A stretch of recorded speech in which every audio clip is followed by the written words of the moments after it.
If it wasn't for rap, I would have been insane. Simple and plain, there's too many things on my brain. I don't think you relate. All the dramas you had in life, I see more in a single day. Brothers tried to rock me to sleep. What happened? I'm still awake, still as live as the day I was born. From that day forth, I made sure I'm in the front and hardcore, like straightforward. My vocal presence is a gun, but uppercut to your main jaw. My flow swinging like nunchucks, my tongue cuts like chainsaws. Lightning strikes in my brainstorm. My brain forms strange thoughts, back in the kind of heat that'll bake you back. Yeah, my name is Insane Macbeth. I go by the name of I Am Now. Legendary, some would say.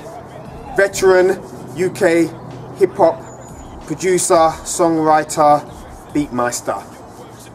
The cobra, now let's know. Yo, everywhere I roam is home. I'm from the strongest ends, a citizen of the globe. I don't belong to Insane Macbeth reps Bricky, ton of bricks, Brixton SW9, SW2, South Side, the raw side. I don't belong to end. Gotta keep it raw when I stroll. You can't come pretend when they ask me where you from. Tell them the strongest ends. You brothers wanna beef, so I brought it. I run up in school, my favourite subject was geology.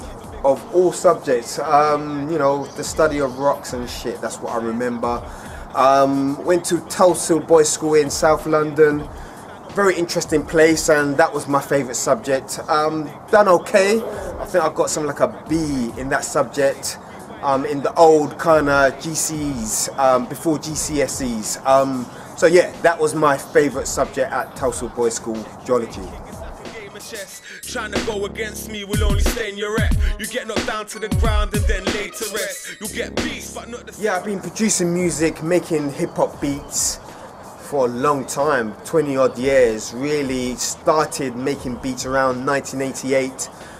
Really learning my craft, learning my trade, learning of essentially the New York hip-hop big boy producers and also the big boy producers who I was around, you know, in London, you know. So essentially we're talking about people like in New York, Sedji from Ultramagnetic MCs, Marley Marl from the Juice Crew, the in-house producer for Juice Crew and Prism Records, DJ Mark the 45 King, who was the main in-house producer for Flavor Unit in Jersey. Who else? The Bomb Squad, the production team for Public Enemy. And then, you know, bringing it across, you know, the pond to London. People like DJ Fingers from the Sindecut. Who else? Mo Rock, who was producing for a legendary London MC called Fresh Key. DJ Devastate, who was a part of a crew called the Twilight Firm and down with Demon Boys. Sparky Ski, yeah, have to mention him. He was basically a part of a crew called Det Incorporated and produced for people like London Posse, MC Mello, and others. So those were the guys I was watching. And also my school friend, Apollo Belladonna, he was in my class at school, but when we left school around 1986, in 1987-88, he was making hip-hop beats, so he was kind of ahead of the curve, ahead of the game, as far as making beats. So I was watching all them guys. Really kind of made my mark in 1993 when I produced a record for Kinetic Effect, Bordering Insanity. Another heavy producer from the late 80s, early 90s, Marga from Catch 22, he engineered that session. You know, well, the pre-production. So he was another guy I was watching, but that was when I really kind of emerged on the scene. 1993 with Kinetic Effect, Bordering Insanity, and that record was basically produced in 1991, but I released it in 1993, and that was really the start of Insane Macbeth being in the London hip-hop game.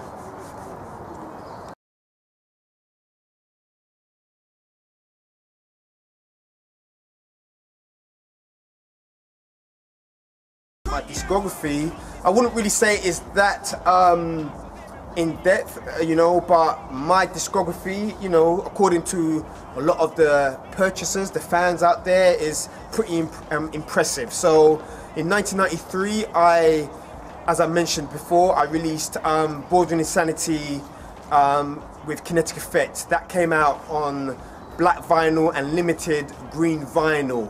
So that's a collector's item right there, and I saw on discogs.com the other day that that record's now going for £57. So that's a real collector's item. So that came out in 1993. That was the first single, the emergence of Insane Macbeth as a beatmaker / producer. Put out Kinetic Effect's Man Bites Dog single in 1997. There was a run of 500 vinyl, just black. So that came out in 1997. That's even more of a collector's item because of the shorter run. Then afterwards, I basically recorded an album, or a mini album we called it, with Kinetic Effect, The Mortis Experiments. That basically never came out, that never saw the light of day. But you know, some of the UK pop fans are aware of this project. So that mini album, that was like 1997 as well, but it never saw the light of day. In 2000, I basically put together a project called the Retardation Project, which featured Kinetic Effect, the Icepick, who was down with Hijack, who else? Shaka Shazam, who was down with Hijack, Huntkillbury Finn, who was a part of Catch 22. Who else was on that? I introduced the world to an MC called The Ripper. Crazy Noddy, who was down with the Sindecut, who have had the biggest UK hip hop deal to date, which was 700 grand. He was on that. Grizzly from the HQ, who was down with the Icepick and Shaka Shazam. And basically, I recorded that project, the Retardation Project. Again, that project didn't see the light of day, but however, I did release 150 white labels. So that's become a collector's item. Apparently, that goes for anything from 150 to £1,000 now. So yeah, that's a real kind of collector's item. People are hunting for that, especially on discogs.com. So that's that record. Afterwards, I basically, you know, coming into the 2000s, you know, where the music industry changed, you know, the format was changing from vinyl and CD onto kind of MP3. I recorded some tracks with the likes of Malarchi, who basically worked with Cannabis and sold 15,000 copies of his album. Also, I worked with Ruffstylz, who's the world record holder for longest freestyle. He's from Cardiff in Wales, and I did a track with him called Unfuckwithable. And those two artists, basically, those came out on MP3, put them on my MySpace, because the game was changing. You know, it was basically, the format was changing from vinyl and CD to MP3. So, you know, social media sites like MySpace, that was the lick around 2005, 2006, 2007. Now what I'm doing, I'm basically doing street singles and releasing them on my SoundCloud, because again, that's the format now. So more recently, I worked with Reveal from Poisonous Poets. Who else? I worked with Karl Hinds, the legendary Don Grammar Karl Hinds. We done a track and released that on my SoundCloud.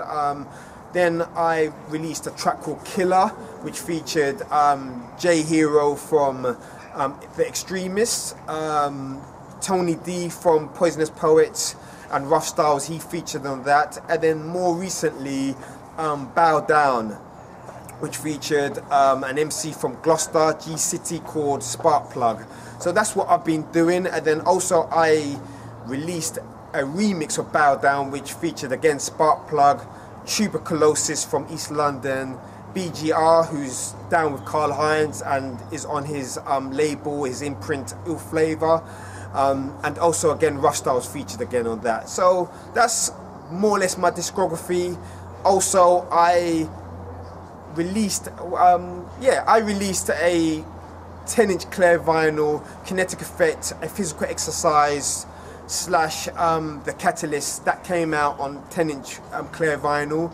And those were like 2 tracks off the Mortis Experiments for those vinyl heads that wanted the Mortis Experiments, that were disappointed that it didn't see the light of day. And so yeah, that's my discography. Killer. Jeez. Sub-Z's. Tony D. The new single on my SoundCloud, check it out, yeah? Insane Macbeth, featuring Sparkplug, SP Bow Down. Yeah, that track was recorded basically late December, the 19th of December, and the whole kind of concept for that track was that me being in the game as a professional recording artist slash producer, songwriter for 20 years. So I've been in the game for a minute or 20 years. You know, my boy, you know, Sparkplug, you know, good brother. I met him through his manager, Big Tunes D. So yeah, big up Big Tunes D. What happened was that about 2.5 years ago, I went down to Gloucester because Big Tunes D was a big fan of mine. So he brought me down to Gloucester and really kind of looked after me in regards to, you know, the kind of whole hotel, you know, took me out for a meal. Like, we did a big interview on his community radio show. Like, I had the whole show really, like the whole 2 hours was just mine and my discography. So that was pretty heavy still. And SP was in the, he was at the radio station. I didn't know him as SP at the time, but I didn't realize that he was a big fan of my first MC, Kinetic Effect, and myself. So later on, he, Big Tunes D, he was like, look, I've got this artist called Sparkplug. I want you to kind of listen to him. And to be real with you, you know, I was like, you know what, D, you know, you're my brethren and that, but I'm not really on the underground MCs. You know, I'm really prefer just to work with kind of established names, you know, people who've got that name, that rep, you know, for their skill level or that marketability in regards to their name. So he was kind of insistent. So I was like, okay, cool, you know, for you, I'll, you know, you've pulled in the favor. So I listened to SP. And really, I just listened to, I think it was like 40 bars of one of his songs. I didn't really listen to the whole song, you know, and I made the call to Big Tunes D and I said, you know what, make it happen. You know, your boy, yeah, that can work. So, you know, we started kind of, you know, when I say we, SP and I started communicating via telephone. Told me he's a big fan of mine. I told him the idea for Bow Down. I said, look, the first verse needed this kind of, you know, these bars, the second verse needed these bars, and then, you know, I put my trust in him as like, you know, for the third verse, you know, it's autonomous, it's on you, what you want to rep, you know, rep yourself. He came down from Leeds, because he actually lives in Leeds now, but he reps G-City, and like, it was really strange, because when I met him, I was like, you were the brother in the studio, in the radio station studio. So it was all cool, and yeah, it came out hot. He repped right, he repped the song right, he repped G-City right, you know. Yeah, it came out heavy, and I'm very proud and pleased with it. And yeah, big up SP, big up. Listen to me, trust man, I murder ya. And if you feel you wanna test this spreader, Insane Macbeth make the track that a banger killer. See many man them a die. A person that I mentioned previously, Crazy Noddy of the Sindecut. I was rolling with him and DJ Fingers around the mid-80s to the late 80s, you know, 1986 onwards. And Crazy Noddy, you know, at that time, those guys were basically doing shows, cutting up breakbeats, freestyle spitting, started to make records, you know, they were signed to Bad Records at that time. And he always said to me, you know what, you should get involved in this hip-hop thing, you know, like, you've got a lot of knowledge for someone so young. You know, at this time, I was only like 16, 17, and I was like, nah, that's not for me, you know. I was just like buying the records, going to the jams, you know. I was a little personality anyway. I was a face in the London scene at that time, because it was very underground them days, you know. A lot of the jams were word of mouth, you know, or just underground flyers. Very few people knew. You had to kind of be in the know. In 1987, after leaving Tulsa Boys School, my classmate Apollo Belladonna, he phones me up one day and says, you know what, Keith, I'm going into the studio to make a record. And I was like, wow, because in school, the later part of our school life, he basically abandoned hip-hop for computer games, you know, because at that time, you know, 1984, 85, it was like Spectrum and Spectrum Plus, Commodore 64, you know, for those old enough to remember that. So I stuck with the hip-hop, so it was like a surprise that he got involved in the music game first, you know, before me.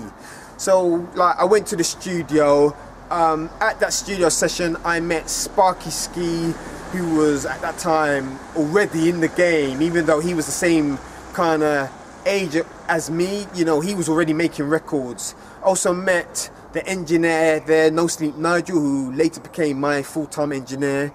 And I was just like blown away by the whole experience, you know, like, wow, my brethren from my class at school, he's making a record for real, you know. So I was like, you know what, I'm gonna dabble in this thing. I'm gonna get involved, you know, I need me some shine. So around 87, 88, as I previously mentioned, I started trying to make, you know, beats, you know, and, you know, I wasn't very good, you know, and I learned, and, you know, I learned, and I stepped up my game, you know, got involved in crate digging, learning about, you know, funk records, jazz records, avant-garde records, and yeah, that was really how I first got involved. Around 1991, as I mentioned again, done this song with Kinetic Effect, because I was hanging with him by this time, and we done Bordering Insanity. I got some P's together. I funded the studio session. I remember it clearly. 200 P's, 200 boys, 200 pounds, and it was like we went in the studio, done Bordering. At that time, nobody was important in the industry except for one figure, which was Tim Westwood. He was the main man. He was on Capital Radio them days. Basically put together 20 tapes. He was the only industry person I gave to, because he was the only one that mattered. Didn't know no other figures really, and he played it on a tape. He played Bordering Insanity. You know, KE thought it was hot, I thought it was hot, and I was like, you know what, KE, I'm gonna fund this thing.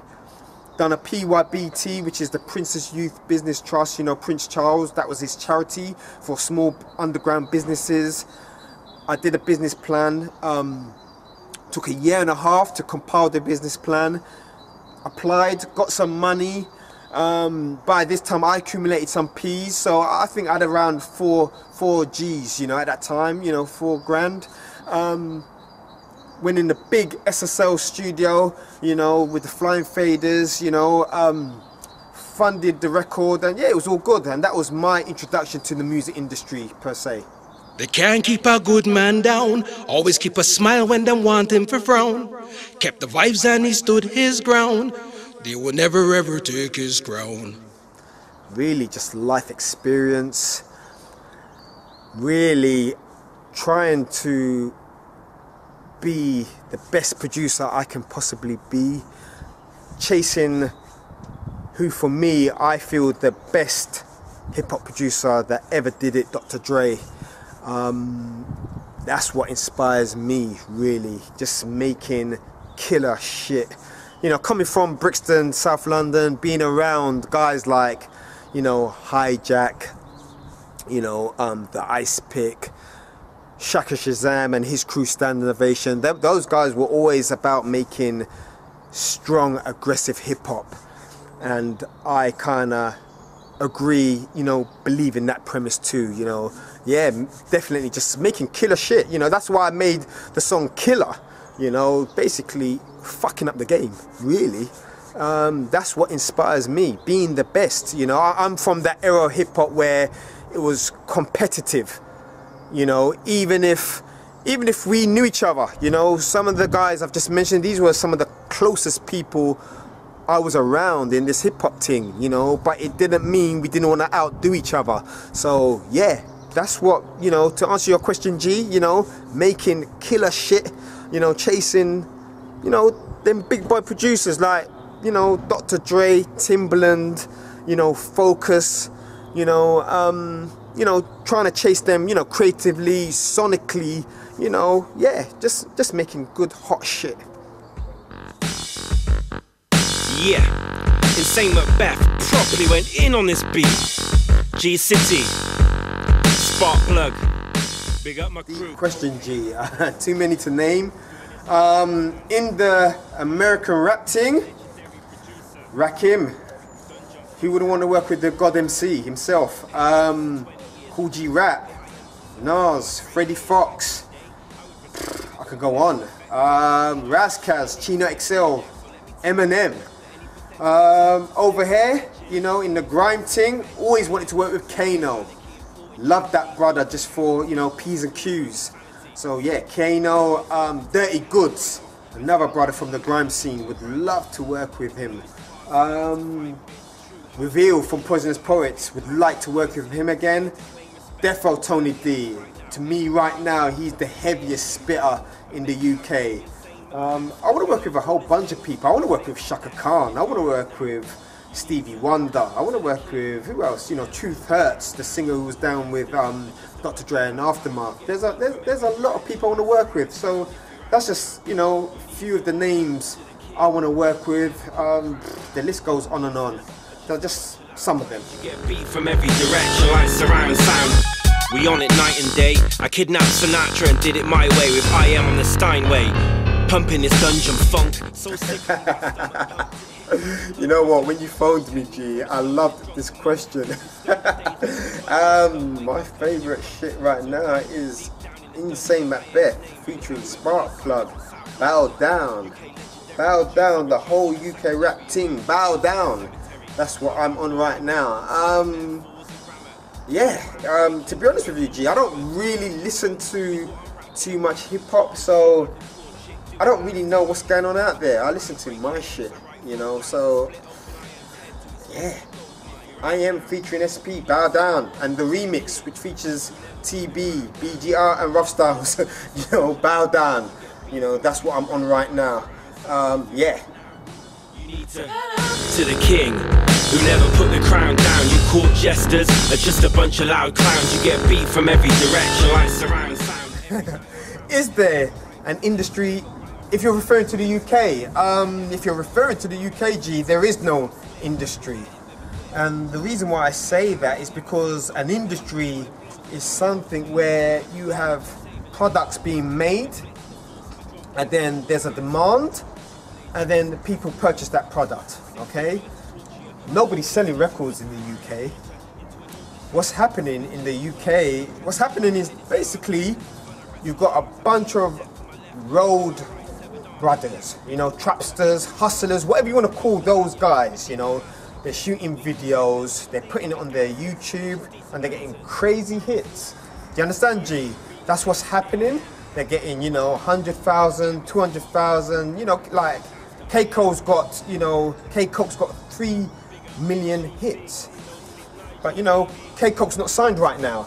You know, none of these guys are signed. So that's not an industry. An industry is when these guys would be shooting videos, getting crazy hits, you know, they'll be getting 100,000 hits and they'll be selling 30,000 downloads, for example. Do you understand? That's an industry. Do you see what I'm saying?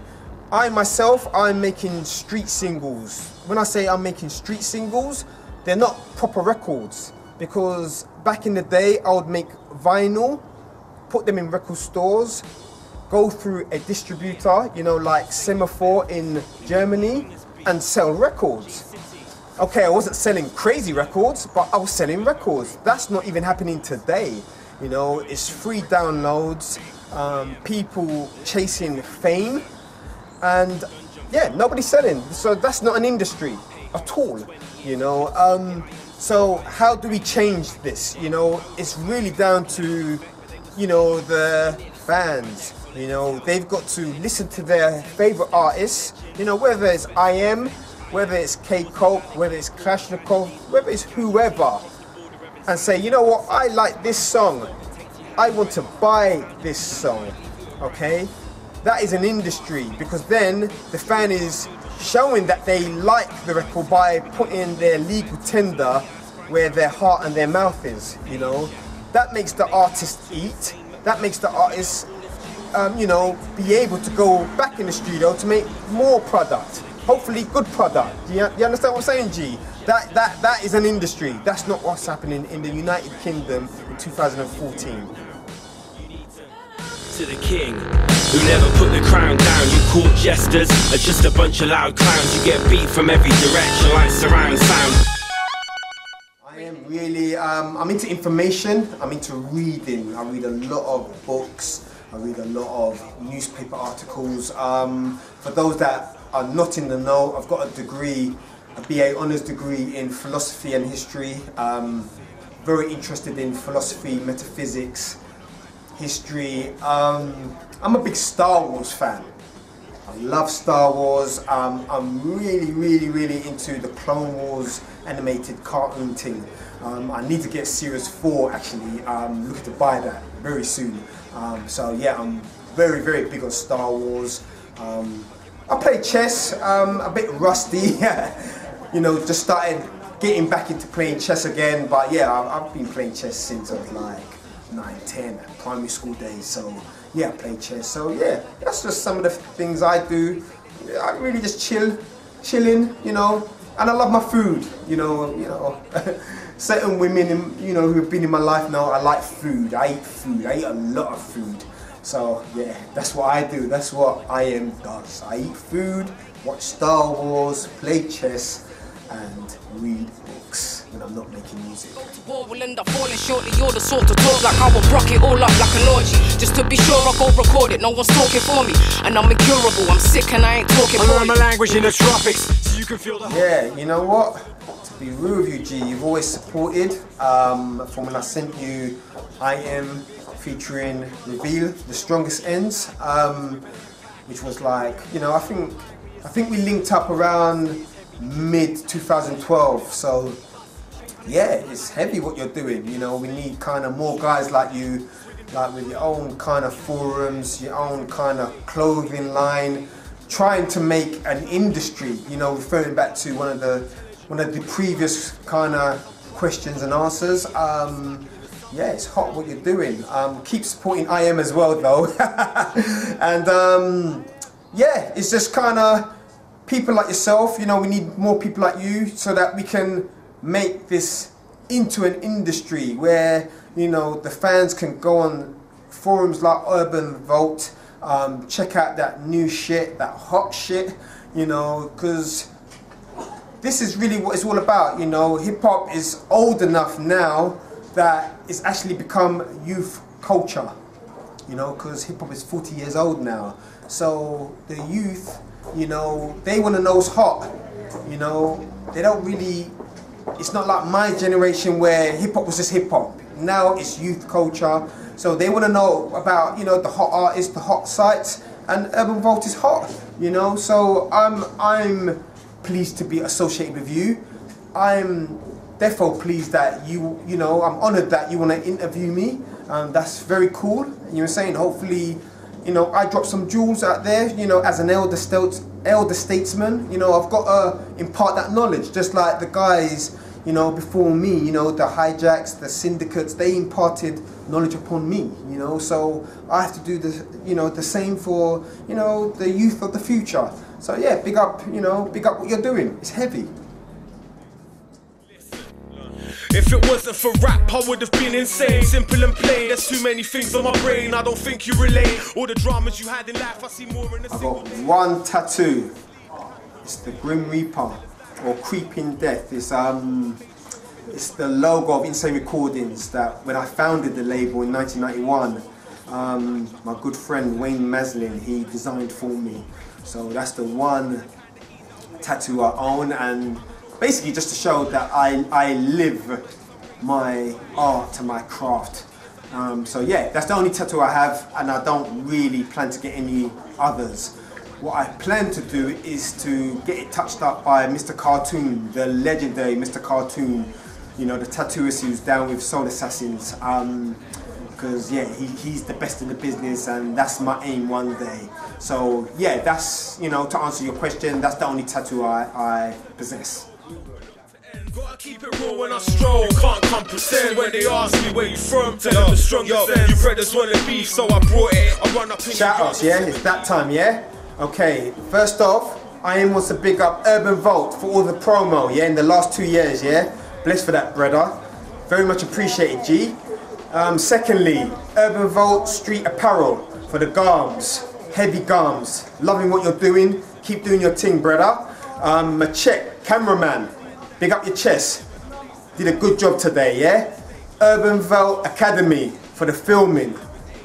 Loving the interview. Very much honoured. Thank you, bless, and all that good stuff. Also, I would like to big up the following personnel: Ian KV Williams and No Sleep Nigel, my assistant and mix engineers. Could never do this thing without you two brothers. Rose for my graphics, love you girl to the death. Would like to big up all of the MCs, spitters, rappers, vocalists that I've worked with in my 20 years in the game. I would like to big up Bricky, Turner Bricks, Brixton SW9, my ends. Rep you till I leave this thing called the music team. Bricky to E-Roll, Poisonous, Golly and Ronnie. Yeah, last but not least, I must have big up Urban Vault Academy. Big up all other ends. Big up Nightingale Estate, Hackney E5, Winstanley Battersea, Stonebridge Park, Broadwater Farm, Mozart Estate, St. Martin's Estate, Brixton Hill, Myattsfield, North Estate, Brixton, Lisson Green, Alton Estate, Roehampton. Big up the whole of the UK, big up the whole of the world.